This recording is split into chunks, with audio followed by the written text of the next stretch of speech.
Hello everyone, welcome to our YouTube channel engineers academy.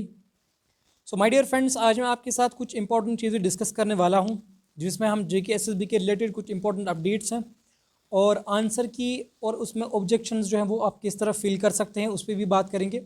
और आप सबके लिए एक गुड न्यूज़ भी है, वो हम आगे वीडियो में जानेंगे कि किन किन चीज़ों पर हम बात करने वाले हैं। और यहाँ पर हम एक इम्पॉर्टेंट चीज़ की बात करने वाले हैं, वो है FAA का एग्ज़ाम जो है, यानी कि फाइनेंस अकाउंट असिस्टेंट का एग्ज़ाम जो है वो क्यों नहीं हो रहा है और उसमें क्या दिक्कतें आ रही हैं जेके एसएसबी को, और वो कब तक होने वाला है उस पर भी हम आगे बात करेंगे। तो सबसे पहले हम बात करेंगे जो आंसर की है।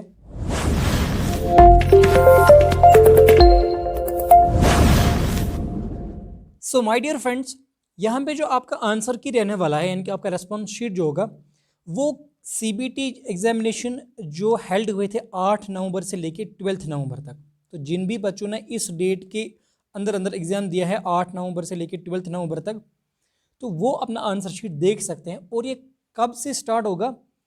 ये आपका स्टार्ट होगा 13 नवंबर से लेके, यानी कि आज आज से लेके और 4 डेज तक रहेगा, यानी कि 17 नवंबर तक रहेगा आपका ये। ठीक है, तो इस डेट के अंदर अंदर आप अपना आंसर शीट या रेस्पॉन्स शीट आप देख सकते हैं। ठीक है, और वो किस तरह आप देख सकते हैं, ये इंपॉर्टेंट चीज़ें हैं यहाँ पे, इंस्ट्रक्शंस ये आप देख लीजिएगा। पहले आपको वहाँ पे लॉगिन पेज मिलेगा, जहाँ पे आपको लॉगिन करना है। आपको अपना रोल नंबर भरना है, अपना डेट ऑफ बर्थ और एग्जामिनेशन डेट भरना है आपको, और बैच टाइमिंग, ये सारी चीज़ें आपको वहाँ पे फिल करनी होगी, जो आपके एडमिट कार्ड पे भी होगा। अगर किसी के पास एडमिट कार्ड नहीं रहा तो PDF आपके पास होगी, तो वहाँ से आप देख सकते हैं। ठीक है, उस तरह आप अपनी आंसर की जो है आपके सामने आएगी।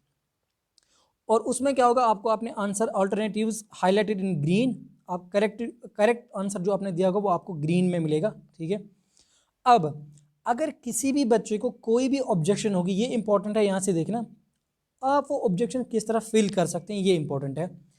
देखिए, अगर किसी भी बच्चे को कोई भी प्रॉब्लम लग रही है किसी भी क्वेश्चन में, या कोई भी ऑब्जेक्शन को भी क्यूरी, या आपको लग रहा है इसके ऑप्शंस जो 4 हैं वो इसके आंसर्स में मिलता नहीं है, या कोई ऑप्शन जो आपको लग रहा है उसमें कोई एरर है, या क्वेश्चन में ही कोई एरर है, या आपको लग रहा है कि इसका आंसर कुछ और है, तो आप वहाँ पे एक डॉक्यूमेंट्री एविडेंस विथ रेफरेंस आप वहाँ पे फिल कर सकते हैं। और वो आपको किस तरह भरना है वो मैं आपको सिखाता हूँ किस तरह भरना है। पहले आपको क्या करना है, इन द क्वेश्चन पेपर, हाँ, enter the question number against which objection to be raised. आपको पहले क्वेश्चन नंबर लिखना है, कौन सा है, क्वेश्चन नंबर 2 है, 3 है, अपने हिसाब से जो आपका क्वेश्चन नंबर 1 2 होगा उसी हिसाब से आपको लिखना है कौन सा क्वेश्चन नंबर है। उसके रिलेटेड आपका वहाँ पे फील्ड मिलेगा, और उसी फील्ड में आपको क्या करना है, आपको अपनी ऑब्जेक्शन वहाँ पे फिल करनी है। ठीक है, कि यहाँ पे कौन सी प्रॉब्लम आ रही है आपको, जैसे मैंने आपको कहा।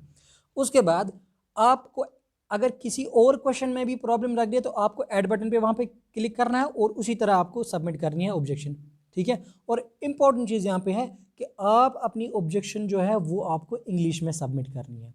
ठीक है, आप उर्दू हिंदी वगैरह कोई भी लैंग्वेज इस्तेमाल नहीं कर सकते, आपको सिर्फ इंग्लिश में ये फिल करना है।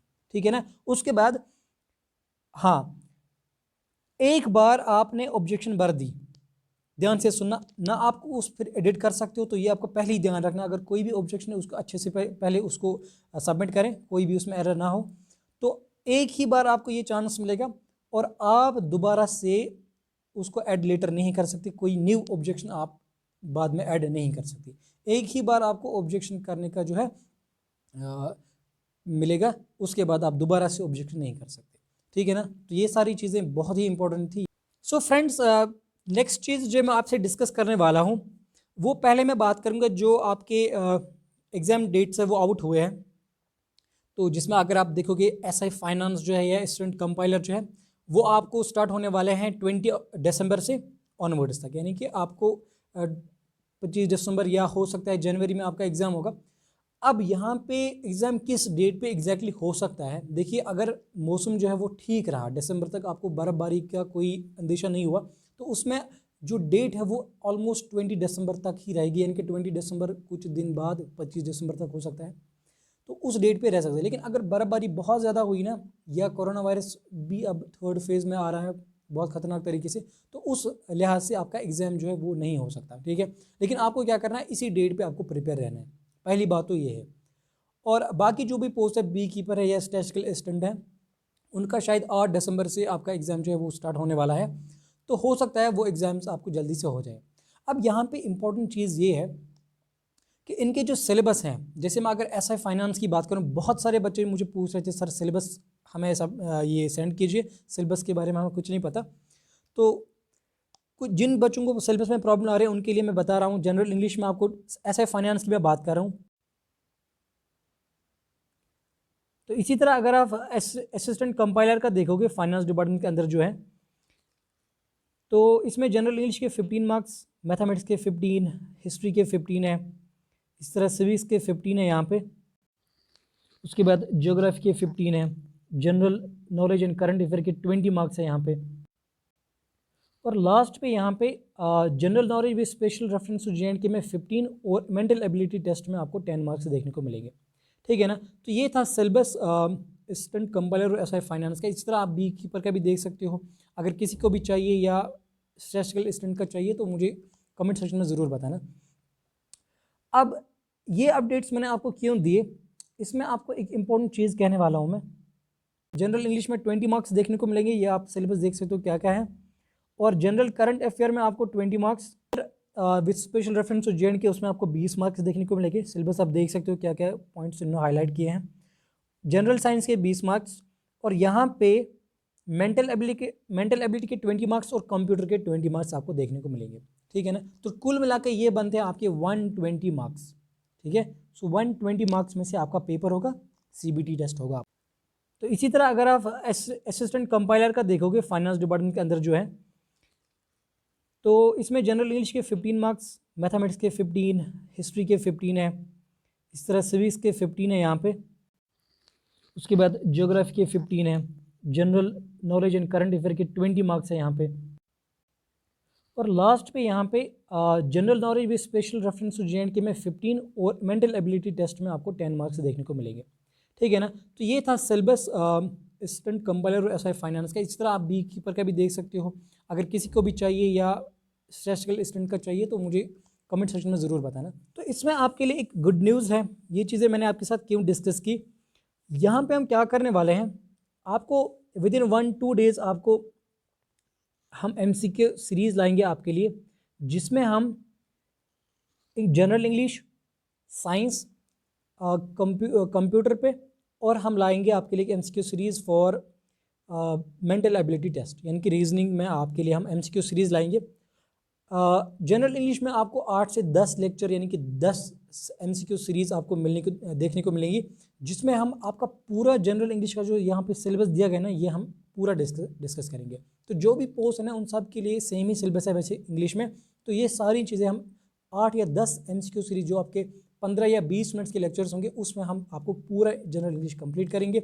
उसके बाद इसी तरह हम रीजनिंग पे भी लाएंगे एमसीक्यू सीरीज़ 8 से 10 लेक्चर, इसी तरह कंप्यूटर पे भी और साइंस पे भी, और हो सकता है हम आपके जो जनरल नॉलेज है या current affair with special reference to J and K उस पर भी हम बात करेंगे, तो वो हम आगे देंगे। ठीक है ना। तो ये सीरीज़ आपके लिए बहुत ही ज़्यादा इंपॉर्टेंट रहने वाली है। तो आप में से जो भी इस चैनल पे नए हैं, अगर आपने अभी तक सब्सक्राइब नहीं किया तो जल्दी से सब्सक्राइब कर लीजिए, क्योंकि अब आपके लिए बहुत ही ज़्यादा इंपॉर्टेंट होने वाले हैं सारी चीज़ें। और मोस्ट इंपॉर्टेंट जो मैंने आपसे बात कही थी that was regarding finance account assistant, FAA की बात अगर हम करेंगे तो इसका जो एग्ज़ाम है ये क्यों नहीं हो रहा है। सबसे पहली बात देखिए, पहली बात यह है कि ये सबसे बड़ी रिक्रूटमेंट है। अगर हम इन सारे जो भी एग्ज़ाम्स होने वाले हैं जो हुए हैं इन सब में सबसे बड़ी रिक्रूटमेंट फाइनेंस अकाउंटेंट्स, ये आप सबको पता होगा। और सेकंड थिंग इसमें क्या है कि ये इसमें अगर आप देखोगे एग्ज़ाम्स चूँकि सीबीटी हो रहे हैं जेकेएसएसबी की तरफ से, तो इसमें बहुत ज़्यादा टाइम लग सकता है। तो इसीलिए जो जेकेएसएसबी ये फ़िलहाल वही पोस्ट का एग्ज़ाम करे जो जिनमें बहुत कम पोस्ट हैं। जैसे फॉर अगर मैं असिस्टेंट कंपाइलर की बात करूँ उसमें आई थिंक 29 पोस्ट हैं टोटल में, तो वो बहुत छोटी रिक्रूटमेंट है। उसमें अप्लाई कितने बच्चों ने किया होगा, आई थिंक 20,000 या 30,000 तक बच्चे हो सकते हैं या 10,000 तक हो सकते हैं। तो बहुत कम बच्चे ऐसे हैं जिन्होंने उसके लिए अप्लाई किया होगा। लेकिन फाइनेंस एक बहुत बड़ी रिक्रूटमेंट है, इसमें बहुत ज़्यादा बच्चों ने अप्लाई किया होगा, इन लैक्स की मैं बात करूँ। ठीक है, लैक्स में एस्पिरेंट्स होंगे यहाँ पे। तो इसका एग्ज़ाम करना थोड़ा सा डिफ़िकल्ट होगा इनके लिए। और दूसरी बात यह है कि अब मौसम जो है बहुत ठंड आ रही है आगे, और उसकी वजह से एग्ज़ाम कंडक्ट करना बहुत मुश्किल होगा इनके लिए, और इसीलिए इनकी डेट्स अभी नहीं निकल रही क्योंकि बहुत बड़ी रिक्रूटमेंट है। तो इसका जो एग्ज़ाम है ये अभी नहीं हो सकता फ़िलहाल। मेरा मानना है कि दिसंबर तक तो बिल्कुल नहीं, अगर जनवरी में बहुत ज़्यादा बर्फ़ हुई तो उसमें बिल्कुल भी नहीं हो सकता। तो हो सकता है कि आपका जो एग्ज़ाम है फाइनेंस का ये फ़ेब में हो सकता है, ठीक है, क्योंकि फ़िलहाल ये एग्ज़ाम ऐसे कंडक्ट नहीं कर सकते, बहुत बड़ी रिक्रूटमेंट है, ठीक है ना। तो ये था आज इन सब चीज़ों के रिलेटेड अपडेट। तो बहुत ही इंपॉर्टेंट चीज़ें हमने यहाँ पे डिस्कस की। तो आई होप गाइज ये वीडियो जो है आपको बहुत पसंद आएगा, तो वीडियो को ज़रूर लाइक करना और चैनल पे नए हो तो सब्सक्राइब ज़रूर करना। तो फिलहाल इस वीडियो में इतना ही, मिलते हैं हम नेक्स्ट वीडियो में, तब तक के लिए अपना ख्याल रखें।